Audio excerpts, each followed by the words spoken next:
Hello. This is Moonlit Inc. BL, let the story begin. Chapter 1, The Wrong Crowd. The air inside the velvet room was a thick, pulsating soup of expensive cologne, citrus-scented vape clouds, and the kind of bass that didn't just hit your ears, it vibrated your molars. Keith White flattened himself against a velvet-flocked wallpaper that felt suspiciously damp. He looked at his drink, something neon blue that smelled like a radiator leak, and then at his friends, who were currently thriving on the dance floor. "It'll be fun, Keith," they had said. "It's just a bar, Keith. No one's going to bite." They lied. In the last 20 minutes, 3 different men had winked at him, and one particularly bold guy in a mesh shirt had tried to buy him a screaming orgasm. Keith had politely declined, claiming he was waiting for his imaginary boyfriend, a lumberjack named Gus. "I am straight," Keith reminded himself, a mantra against the swirling strobe lights. "I like girls. I like sundresses and floral perfumes. I do not belong in a place where the decor involves more leather than a tack room." He needed air. Or a closet. Somewhere the neon didn't reach. Pushing through the crowd, he navigated toward a hallway marked VIP, private lounges. It was dimmer here, the thumping music muffled to a dull heartbeat. He leaned his head against the cool mahogany of a doorframe, closing his eyes. "Rough night?" The voice was deep, smooth, and terrifyingly familiar. Keith's eyes snapped open. His heart didn't just skip a beat, it did a full Olympic floor routine. Standing 10 feet away, bathed in the amber glow of a single recessed light, was Zachary Sherman. His boss. The man known in the office as the iceberg. The man who had once fired a department head for using the wrong font in a quarterly report. Zachary wasn't wearing his usual charcoal 3-piece suit. He was in a black silk button-down, the top 2 buttons undone, revealing a glimpse of collarbone that made Keith's throat go dry. He held a glass of amber liquid, real scotch, not neon sugar, and his expression was as unreadable as a redacted document. "Mr. Sherman," Keith stammered.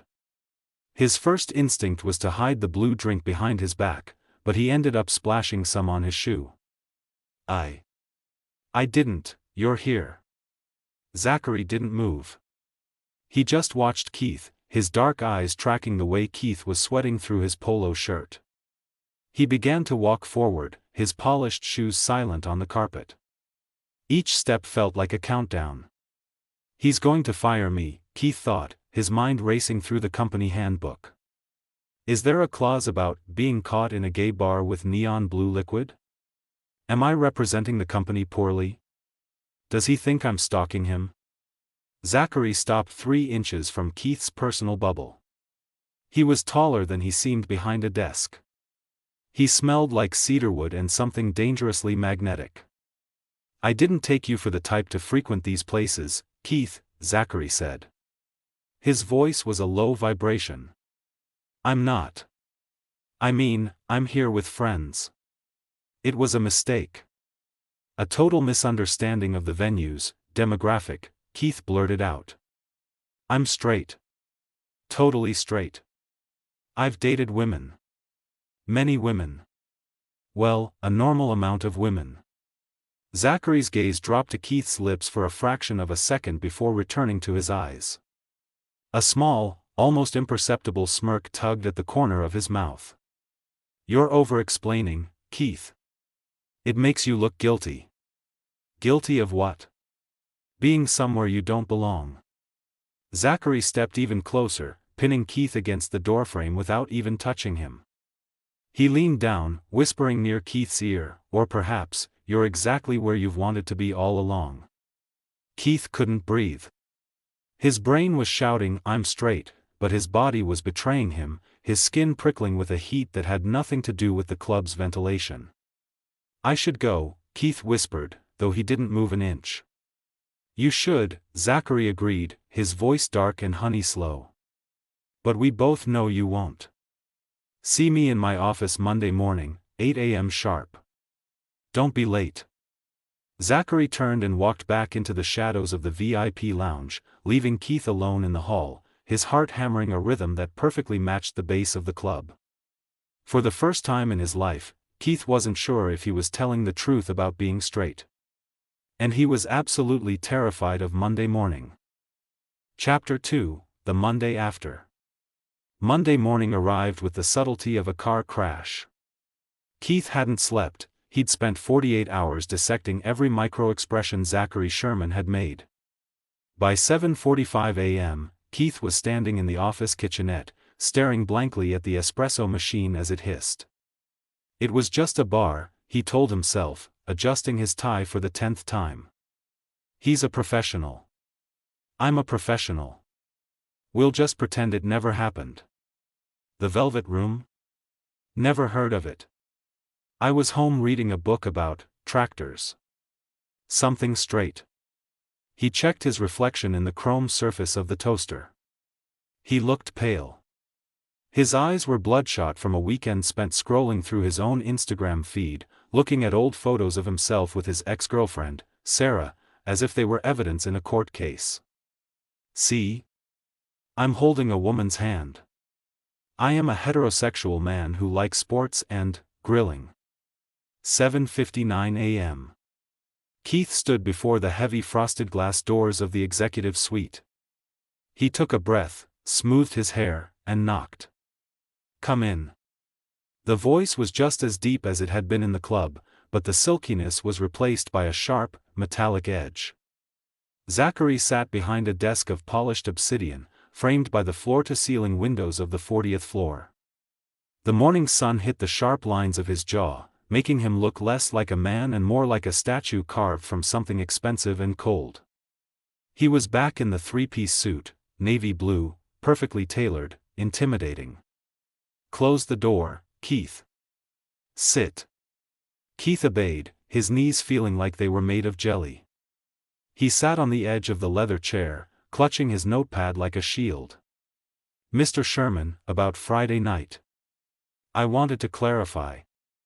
I don't care about your hobbies, Keith, Zachary interrupted without looking up from his tablet. What you do with your friends in your spare time is irrelevant to your performance here. However, your presence at that specific venue suggests you are comfortable in unconventional social circles. Keith blinked. Unconventional? Zachary finally looked up. His dark eyes were piercing, stripping away Keith's rehearsed excuses. I have a problem. One that requires a very specific set of skills. Discretion. Composure. And the ability to look convincing under scrutiny. He stood up, walking around the desk. He didn't sit on the edge, he stood over Keith, a shadow falling across the younger man. The board of directors is concerned about my image, Zachary said, the word image dripping with distaste. There is a charity gala this weekend, the Sterling Foundation. It's an old money crowd. There are rumors circulating that I am unavailable to the traditional market. It's making the conservative investors nervous. They want stability. They want to see a partner. Keith's brain stalled. You want me to find you a date? I can call an agency. No, Zachary snapped. Agencies talk. I need someone I already trust. Someone who owes me for, say, not mentioning a certain neon blue beverage to HR. Keith's heart did a slow, heavy thud. You want me to be your date? I want you to be my partner, Zachary corrected, his voice dropping an octave. He leaned down, placing his hands on the armrests of Keith's chair, effectively boxing him in. The scent of cedarwood and expensive stationery hit Keith again, a sensory flashback to the VIP hallway. You're handsome enough to be believable, and you're clearly familiar with the lifestyle. You said yourself on Friday, you're a normal guy. That's exactly what the board wants to see. A steady, loyal partner. But I'm not gay. Keith wanted to scream. The words were right there, on the tip of his tongue. But then he looked at Zachary's face, so close he could see the slight flecks of gold in his irises. He felt a strange, traitorous heat crawl up his neck. If he said no, his career was likely over. If he said yes, he was stepping into a lie that felt dangerously like a truth he wasn't ready to face. "It's just acting," Keith whispered, more to himself than to Zachary. "Precisely," Zachary said, withdrawing and returning to his desk as if he hadn't just shattered Keith's reality. "A performance. We leave Friday evening. My tailor will be at your apartment at 6 p.m. tonight. Don't be late for that, either." As Keith walked out of the office, his head spinning, he realized he hadn't corrected the boss. He hadn't said, "I'm straight." He had just said, "It's just acting." And as he sat down at his desk, his hand trembling as he reached for his mouse, he couldn't help but wonder, if I'm such a good actor, why am I so terrified of getting caught? Chapter 3, The Toxic Ex. The Sterling Foundation retreat was held at a sprawling estate in the Berkshires, a place where the grass looked hand-manicured and the air smelled of crisp pine and old money. Keith felt like an imposter in his own skin. The suit Zachary's tailor had delivered, a charcoal wool-silk blend, fit him with a terrifying precision. It emphasized the breadth of his shoulders and the leanness of his waist in a way that made Keith avoid his own reflection. "Stop fidgeting with your cuffs," Zachary murmured, his voice a low vibration near Keith's ear as they stepped out of the black town car. "You look like a man who belongs here." "Believe it, and they will too." Keith nodded, swallowing hard. "Right. Belonging. Acting. Got it." The gala's cocktail hour was a sea of glittering jewelry and hushed conversations. Keith stuck close to Zachary's side, playing the part of the attentive partner. He practiced the gaze, a look of quiet admiration he'd seen in movies. It wasn't hard to do. Watching Zachary navigate a room was like watching a predator move through tall grass. He was graceful, lethal, and utterly captivating. But the illusion of safety shattered when a high-pitched, melodic laugh rang out from the center of the room. "Zachary. Darling, I thought you'd skip this year to brood in that glass tower of yours." A man drifted toward them, cutting through the crowd like a silk ribbon. He was beautiful in a way that felt sharp, platinum blonde hair swept back perfectly, eyes the color of a shallow Caribbean reef, and a suit that cost more than Keith's college tuition. Zachary's posture didn't just stiffen, it turned to stone. "Julian." "The one and only," Julian purred. He ignored Keith entirely at first, reaching out to adjust Zachary's lapel with an intimacy that made Keith's stomach turn a strange, acidic somersault. "You look tired, Zach. Still working those grueling hours? You always did neglect your needs for your spreadsheets." "I'm fine, Julian," Zachary said, his voice dropping to a dangerous sub-zero temperature. "Allow me to introduce Keith White. My partner." Julian finally turned his gaze toward Keith. He didn't just look at him, he appraised him like a piece of furniture that didn't quite match the room.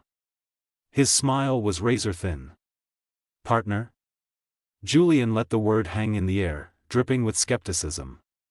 He stepped closer to Keith, circling him slowly. "How charming. He's so wholesome. Where did you find him, Zachary? An LL Bean catalog? Or does he manage one of your Midwestern factories?" Keith felt the blood rush to his cheeks. "Stay calm," he told himself. "He's trying to bait you." "I work in executive operations," Keith said, trying to keep his voice steady. "Oh. A secretary with a promotion," Julian laughed, a sound like breaking glass. He turned back to Zachary, lowering his voice but ensuring Keith could still hear. "Really, Zach? After me, I thought you'd have better taste than a straight-off-the-bus project. Is he even housebroken, or does he still smell like the suburbs?" The insult stung, but it was the way Julian's hand trailed down Zachary's arm that really bit. Keith watched as Julian's fingers lingered on Zachary's wrist, a clear claim of past ownership. He's doing this on purpose, Keith realized. He's marking territory. "Keith is exactly what I need," Zachary said, his voice flat. He reached out and, for the first time without it being a rehearsed cue, took Keith's hand. His palm was warm, his grip firm and grounding. And his taste is far superior to yours, Julian. He knows when a conversation has reached its expiration date. Julian's eyes flashed with a momentary rage before the mask of polished indifference slid back on. We'll see about that. This is a long weekend, Zachary. And you know I always get bored with the new things quite quickly. I'm sure you'll remember why we were so compatible by the time the bonfire starts. With a final, mocking wink at Keith, Julian vanished back into the crowd. Keith realized he was still holding Zachary's hand. He should have let go. The act wasn't currently being observed by any board members. But he didn't. His fingers curled tighter around Zachary's. He's a lot, Keith managed to say. He's a ghost, Zachary replied, his eyes fixed on the spot where Julian had disappeared. One I should have exorcised a long time ago. Keith looked at his boss, the man who seemed invincible, and saw a flicker of genuine weariness. For the first time, Keith didn't feel like a straight man playing a role. He felt like a man who wanted to punch Julian in his perfectly straight teeth. He's not going to get to him, Keith thought, new, fierce protectiveness blooming in his chest. Not on my watch. Chapter 4, The Blurred Boundary. The Sterling estate was even more treacherous at night. The gala had dissolved into a sprawling after-party spread across the library and the outdoor stone terrace. The air had turned bitingly cold, scented with wood smoke and the expensive botanical gin being served at the open bar. Shared rooms, Keith muttered to himself, staring at the singular, massive king-sized bed in their assigned suite. Of course. Because partners don't sleep in separate wings. He was currently hiding in the suite's bathroom, splashing cold water on his face. The charcoal suit jacket was draped over a chair, and his tie was undone. He looked in the mirror and didn't see a straight assistant anymore. He saw a man who had spent the last 4 hours leaning into Zachary's space, whispering jokes to make the boss smirk, and feeling a jolt of electricity every time their shoulders brushed. It's the adrenaline, Keith reasoned. Julian made me angry, and anger feels like this. But this felt like a humming wire under his skin. He walked back into the bedroom to find Zachary standing by the balcony doors, staring out at the dark tree-line. The boss had shed his waistcoat, his white shirt glowing in the dim lamplight. He looked smaller somehow, stripped of his corporate armor. Julian is staying in the East Wing, Zachary said without turning around. He's been texting. He thinks I'm bored. He thinks I'm waiting for him to come rescue me from my dull, suburban partner. Keith felt that protective spark flare up again. He walked over, stopping a foot behind Zachary. Are you bored?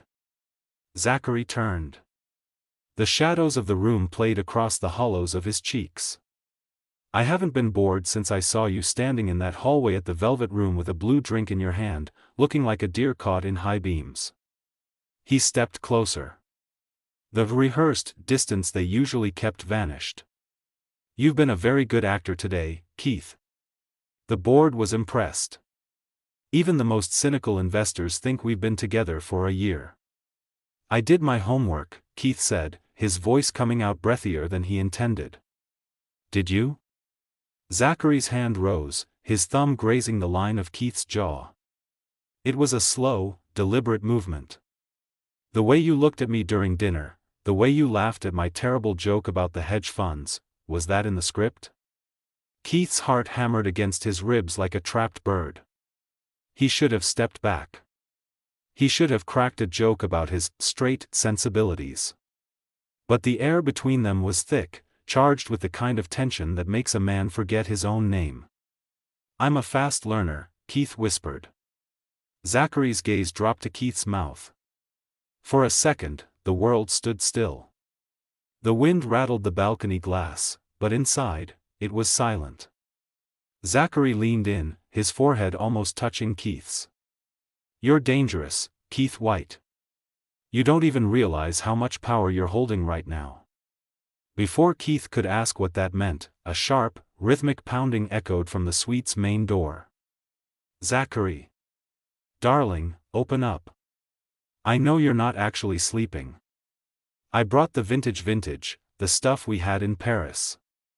Julian's voice, slurred and demanding, sliced through the intimacy like a blade. Zachary's jaw tightened. The moment was gone, replaced by a weary, familiar dread. He closed his eyes for a second, his hand dropping from Keith's face. He won't stop until he gets an audience. Keith looked at the door, then back at Zachary. He saw the way the boss's shoulders slumped, a tiny fracture in the iceberg. He realized Julian wasn't just an ex, he was a habit Zachary didn't know how to break. "Stay here," Keith said. His voice was firm, surprising even himself. "Keith, don't. He's looking for a fight." "He's looking for you," Keith corrected, reaching for his discarded suit jacket and throwing it back on. He didn't bother with the tie, he liked the way he looked, a little disheveled, a little claimed. "And he needs to realize that you're busy." Keith didn't wait for an answer. He turned and marched toward the door, his mind white-hot with a singular thought: I am going to end this. Chapter 5, The Ambush. The hallway was a long stretch of dim sconces and plush Persian runners that muffled Keith's footsteps, but nothing could muffle the insistent, rhythmic thwack-thwack-thwack of Julian's palm against the heavy oak door. "Zachary, don't be tedious," Julian's voice drifted through the wood, pitched in that faux innocent lilt that made Keith's skin crawl.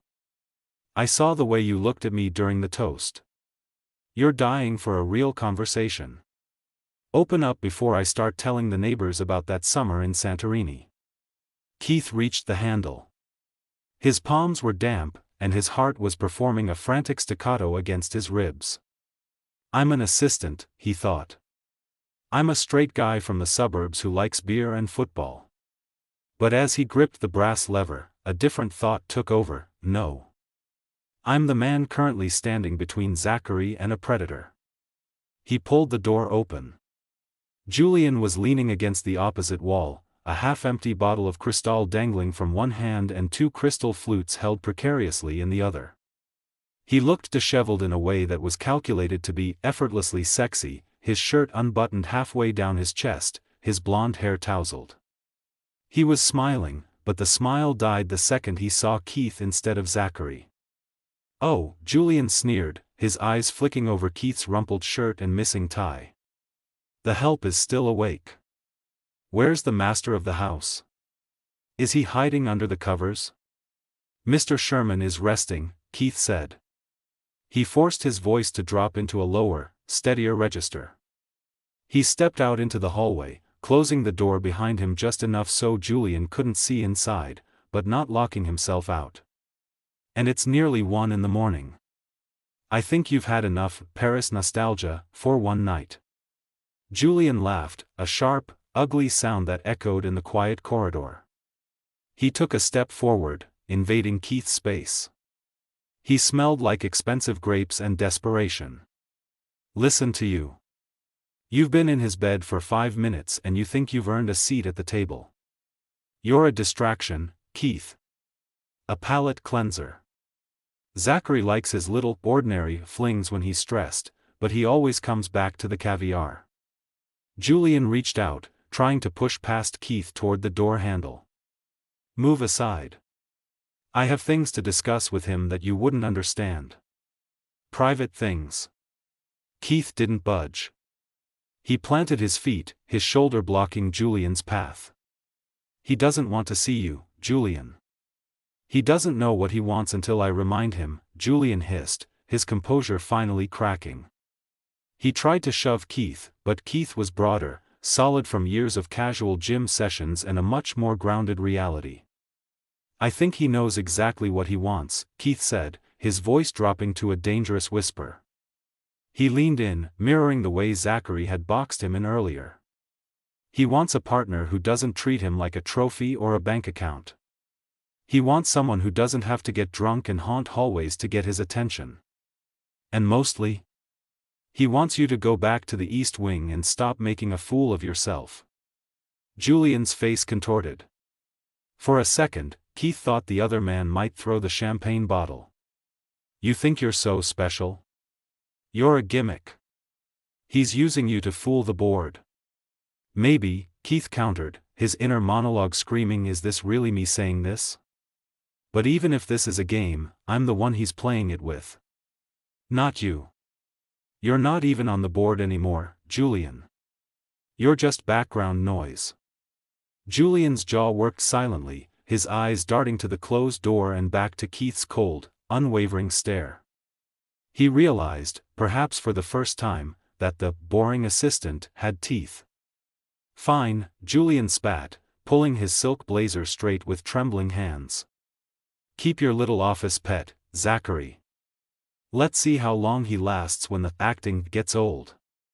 Julian turned on his heel, the champagne glasses clinking violently as he marched down the hall. Keith watched him until he rounded the corner, his adrenaline finally beginning to ebb, leaving him shaky and lightheaded. He turned back to the door and pushed it open. Zachary was standing exactly where he had left him, but he wasn't looking at the balcony anymore. He was looking at Keith. His expression was no longer the iceberg, it was something raw, startled, and intensely focused.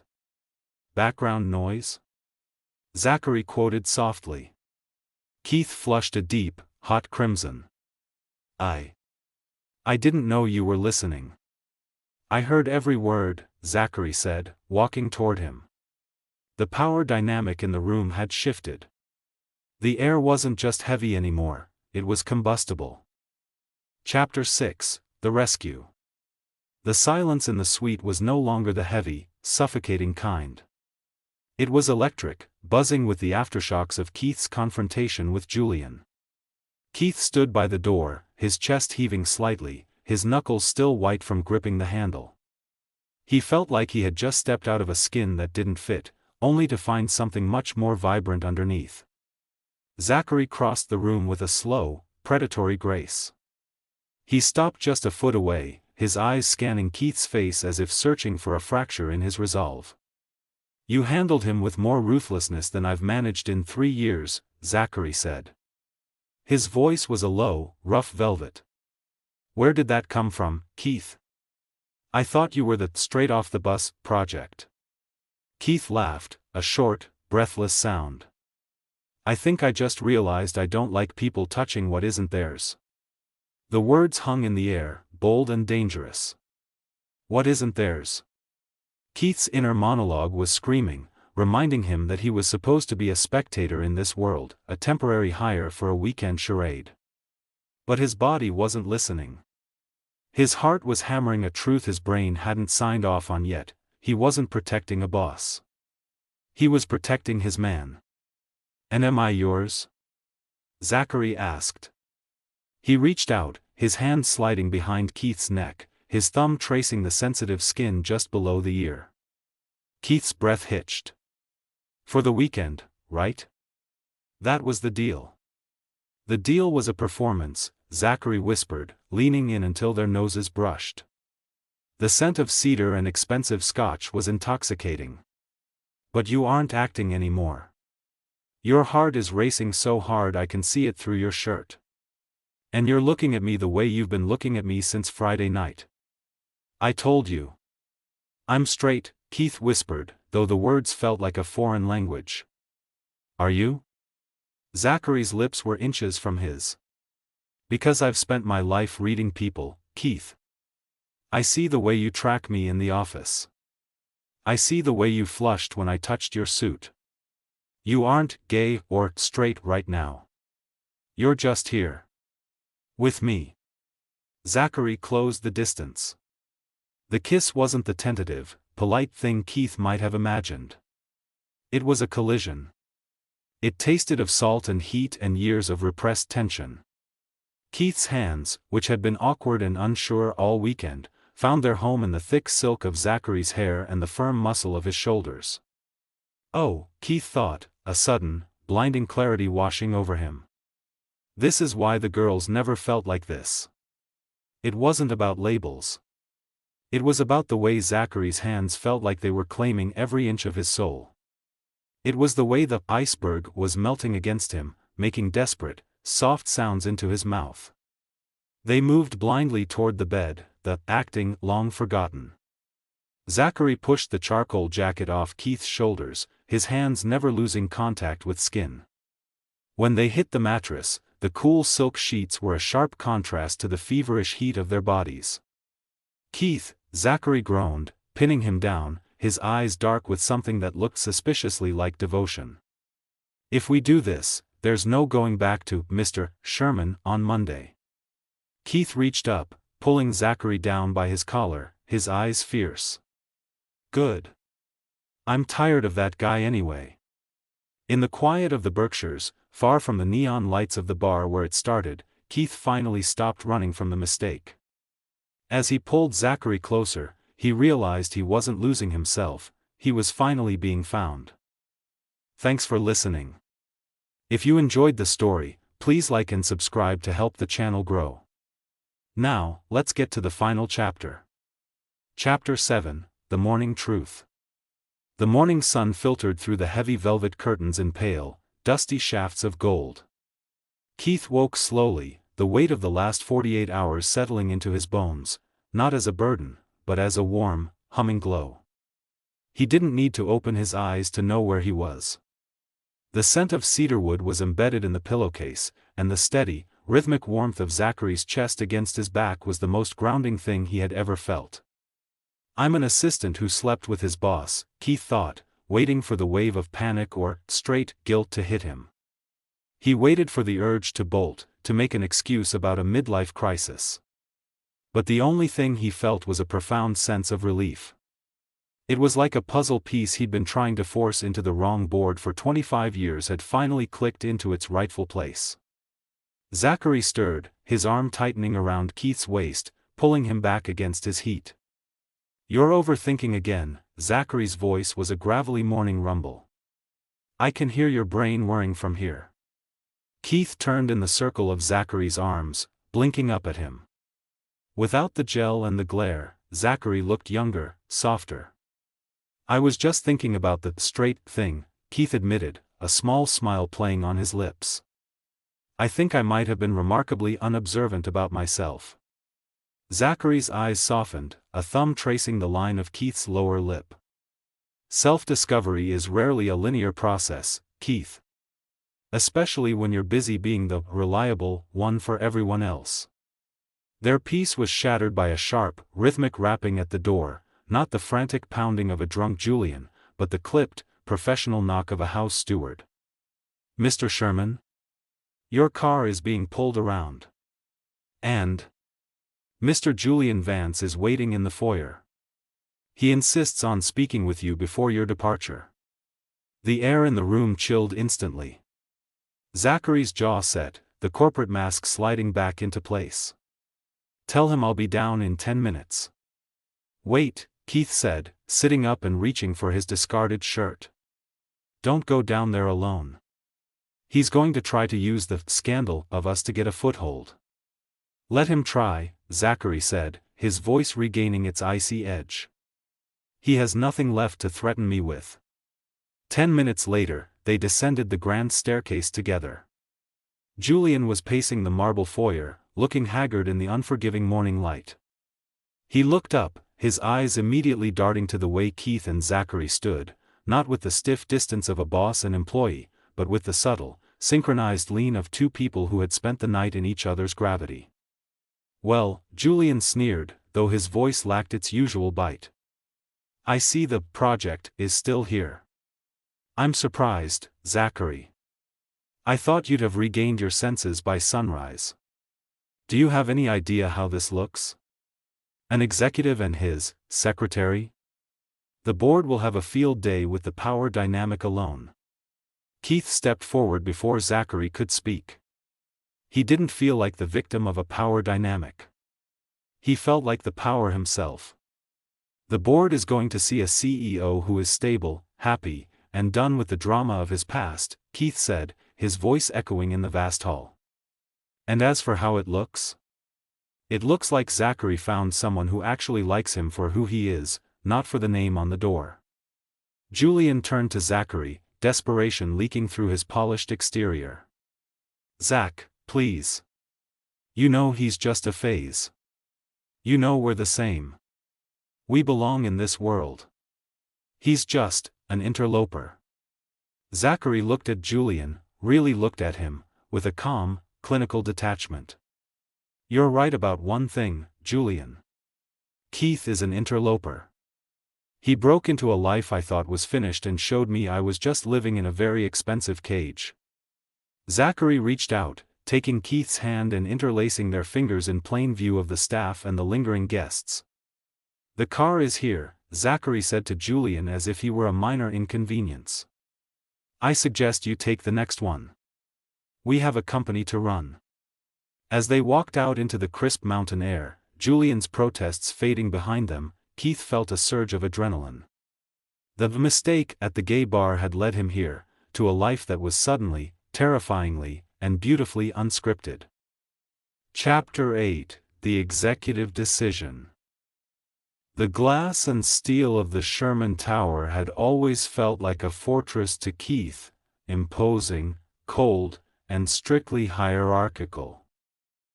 But as he stepped through the revolving doors on Monday morning, the lobby felt different. The air was the same filtered, scentless oxygen, and the security guard still nodded with practiced indifference, but Keith's pulse was a steady, rhythmic drum of defiance. He wasn't wearing the charcoal silk suit from the retreat. He was back in his own clothes, a simple navy blazer and a crisp white shirt.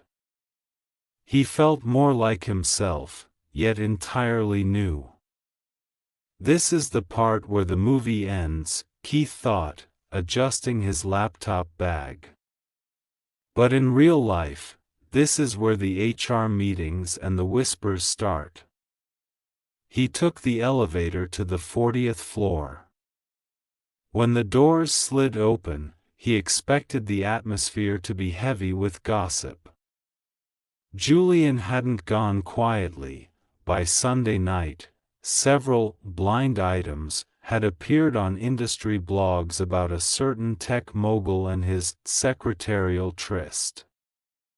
As Keith walked toward his desk outside Zachary's office, he noticed his coworker, Marcus, staring at him over a coffee mug. "Big weekend, Keith?" Marcus asked, his tone hovering between curiosity and a smirk. Keith didn't stutter. He didn't flush. He looked Marcus dead in the eye and smiled. "The biggest." He walked straight past his own desk and knocked on Zachary's door. "Come in." The voice was the same authority that commanded boardrooms, but when Keith stepped inside, the way Zachary looked up from his monitor was entirely different. The iceberg didn't just melt, it vanished. Zachary stood up, his gaze sweeping over Keith with a hunger that was barely contained by his pinstriped suit. "You're early," Zachary noted, walking around the desk. "I thought we had an 8 a.m. sharp," Keith teased, leaning against the closed door. "Something about a performance review?" Zachary stopped in front of him, close enough that Keith could feel the heat radiating from him. "The performance is over, Keith. We need to talk about the reality. The board is meeting at noon." Julian's parting gift was a series of photos of us at the estate. "They're calling it a conflict of interest. They're going to ask me to move you to a different department. Or let you go." Keith felt a momentary chill. The straight world he'd left behind was trying to pull him back by his heels. "And what's your executive decision, Mr. Sherman?" Zachary reached out, his hand cupping Keith's jaw, his thumb grazing the skin with a tenderness that made Keith's knees weak. "I told them if they touch your contract, I'm walking. I have enough equity to tank the stock by 30 points by sunset." They stopped talking about conflicts very quickly after that. Keith's eyes widened. "You'd risk the company? For a guy you met at a gay bar by mistake?" "It wasn't a mistake," Zachary whispered. "I've had my eye on you for 6 months, Keith. I just didn't think you'd ever look back. The bar was just the first time I saw you out of your armor. I wasn't going to let that moment slip away." Zachary leaned in, pressing his forehead against Keith's. "I don't want you as my assistant anymore.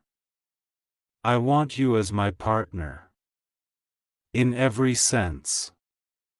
We'll find a way to make the logistics work, but I'm done hiding." A soft chime came from the intercom. Zachary's senior VP was announcing the start of the pre-board briefing. Zachary straightened his tie, the cold, brilliant CEO returning, but he didn't move away from Keith. He reached down and took Keith's hand, lacing their fingers together. "Ready?" Zachary asked. Keith looked at their joined hands, then up at the man who had turned his world upside down. He thought about the neon lights, the blue drink, the toxic ex, and the terrifying Monday mornings. He realized that for the first time in his life, he wasn't wondering if he was doing the right thing. He knew. "Ready," Keith said. Zachary opened the door and they walked out into the bullpen together, hand in hand. The office fell into a stunned, deafening silence. Phones stopped ringing. Keyboards stopped clacking. Every eye in the room was on them. Keith didn't look down. He didn't look away. He walked beside Zachary, his head held high, finally understanding that the best executive decisions aren't made in a boardroom, they're made in the heart.